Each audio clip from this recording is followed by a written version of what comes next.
Just like Gilbert Perrault and Richard Martin needed René Robert to even out their line. Just like Guilford and Steve Shaw needed first Peter Mahovlich, then Jacques Lemaire to even out their line. Hedberg and Hull, two-thirds of the greatest WHA line of all time, needed the third cog. And this was the guy, ladies and gentlemen. One of the best playmakers of his era, one of the most underrated skaters of the major pro era of the 70s and 80s in the States, in Canada. Of course, we're going to talk about the guy who should not need any introduction, but I'm going to do it. The great Ulf Nilsson. Now, Ulf Gustav Nilsson, born May 11th, 1950, in Nynäshamn, Sweden. I hope I'm pronouncing that right for my Swedish fans. Played in the WHA and the National Hockey League for the Jets, of course, and the New York Rangers. Now, he was part of the first major wave of Swedish stars to come into the NHL, included in that NHL WHA, including that tilt Tommy Bergman, Björn Salming, Ingar Hammarström. Now, he played mostly first part of his career with AIK in Sweden, one of the best squads there, put up some decent point-a-game numbers, but eventually found his way with Anders to the Jets in 75. Now, he was considered maybe the fourth or fifth best forward in the WHA during his time there, because Gordie Howe and Andre Lacroix were tops as well. He played in the WHA from 74 to 78. Now, he scored at least 114 points in each of his four campaigns in the WHA, finishing third or fourth among overall scorers every time. Now, he led the WHA with 85 assists in 77 and tied Mark Tardif for the lead the next season with 89. Now, along with Hedberg and Bobby Hull, he helped the Jets win Avgo Cup titles in 75 and 76 and 78, but without them, they still won in 79. Now, in 76 playoffs, he was named WHA and MVP in the playoffs with 26 points in 13 games. Now, in the summer of 48, Nilsson and Hedberg, due to financial attractiveness of the NHL, signed for the Rangers for $2.4 million, further weakening the struggling WHA, which would cease operations after just one more season.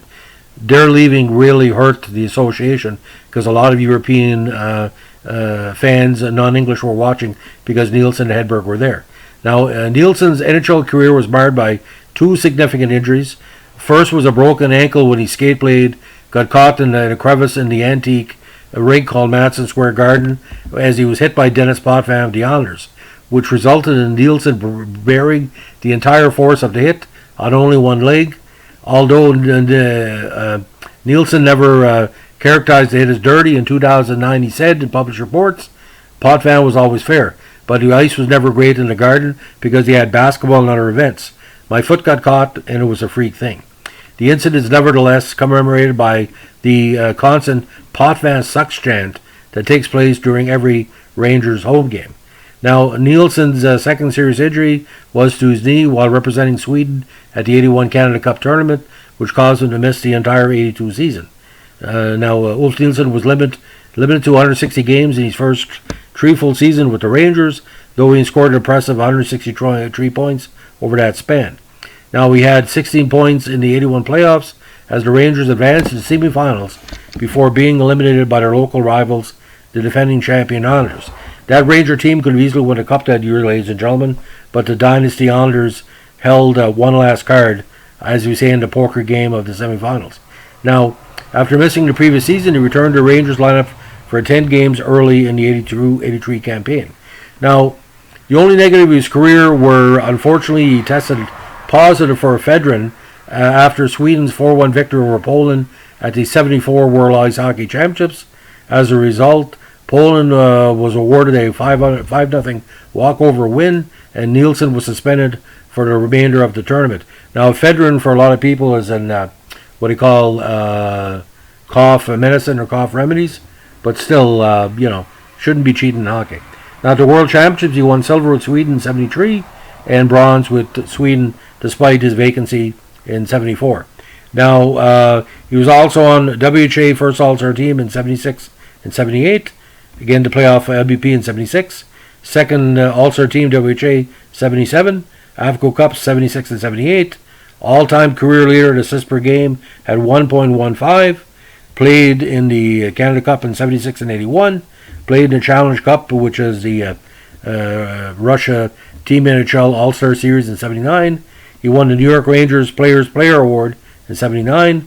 He's an honored member of the Manitoba Hockey Hall of Fame and an inaugural member of the World Hockey Association Hall of Fame. Best season with the Jets for me, ladies and gentlemen, again, that 77 campaign where he had 124 points, and unfortunately the loss in the AFCO Cup final to the Nordiques.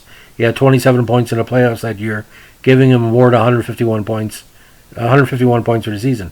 With the Rangers, best season was his opening one, 66 points in 59 games, point a game pace for 80 and 81, some seasoning in Springfield in 82, and he wrapped up his career with a short rehabilitation stint in Tulsa in 83. Now, again, final WHA totals, even 300 games, 484 points, 140 goals, playoffs 67 points in 42 games.